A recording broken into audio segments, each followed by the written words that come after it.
আপনি কার কথা বললেন আমি ঠিক চিনতে পারলাম। প্রিন্স মামুন আপনার অতীত চিনে না তো কে এটা?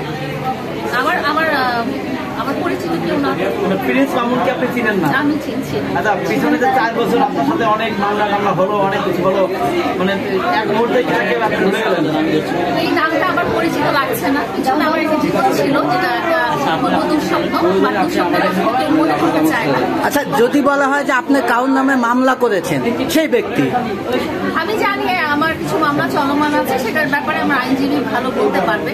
আমি অতটা বেশি আমার জ্ঞান ফিউচার প্ল্যান কি একটু যদি জানতে? ফিউচার প্ল্যান তো আপনাদেরকে সবসময় বলে আসছি যে জীবনে অনেক সুখী হওয়া এবং হাসি খুশি ভাবে যতদিন বেঁচে আছি ততদিন পারাটাই হচ্ছে আমার জীবনের লক্ষ্য, এটাই ছিল। আচ্ছা, জীবনে কি কখনো ভেবেছেন যে আপনি ব্যর্থ প্রেমিকা? জীবনে কখনো ভাবিনি আসলে, কারণ আমি ব্যর্থ তখন হতাম যদি আমি কাউকে ভালোবাসতে না পারতাম।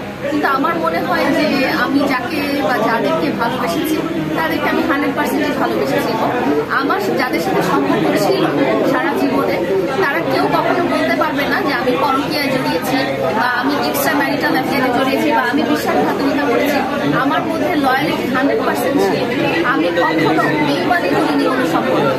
আমার যখন যাদের সাথে সম্পর্ক ছিল তাদের সাথে 100% বিশ্বাস রেখেছি, তাদের প্রতি 100% লয়াল ছিলাম। তারা কোনোদিন এই ব্যাপারটা নিয়ে আমাকে বলতে পারে যে তুমি ওয়াইফ হিসেবে খারাপ ছিল, তুমি স্ত্রী হিসেবে খারাপ ছিল, তুমি প্রেমিকা হিসেবে খারাপ ছিল, যেটাই বলতে পারে, কিন্তু কখনো বেইমান বা বিশ্বাসঘাতক এই কথাটা আমাকে কোনোদিনও বলতে পারবে।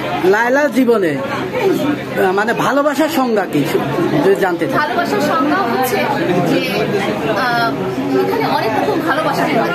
এখানে সন্তানের প্রতি মা বাবার ভালোবাসা হতে পারে, মা বাবার প্রতি সন্তানের ভালোবাসা হতে পারে, ভাই বোনের ভালোবাসা হতে পারে, বন্ধুদের ভালোবাসা হতে পারে, জীবন সঙ্গীর ভালোবাসা হতে পারে। কিন্তু আপনি কোনটা জানেন?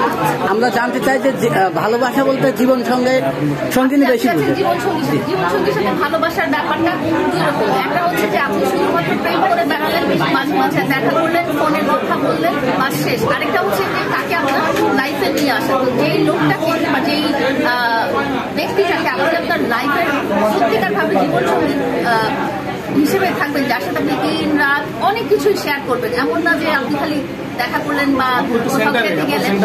তো আপনি ওই ব্যক্তিটার সাথে ভালোবাসাটা কিন্তু অনেক ব্যাপক একটা ব্যাপার। সেখানে শুধু যে খাওয়া দাওয়া, সুন্দর ড্রেস করা, ছবি তোলা এরকম না।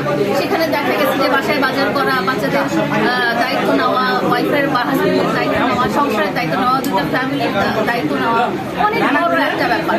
জীবন সঙ্গী আর প্রেমিক বা প্রেমিকা দুটা খুবই আলাদা ব্যাপার।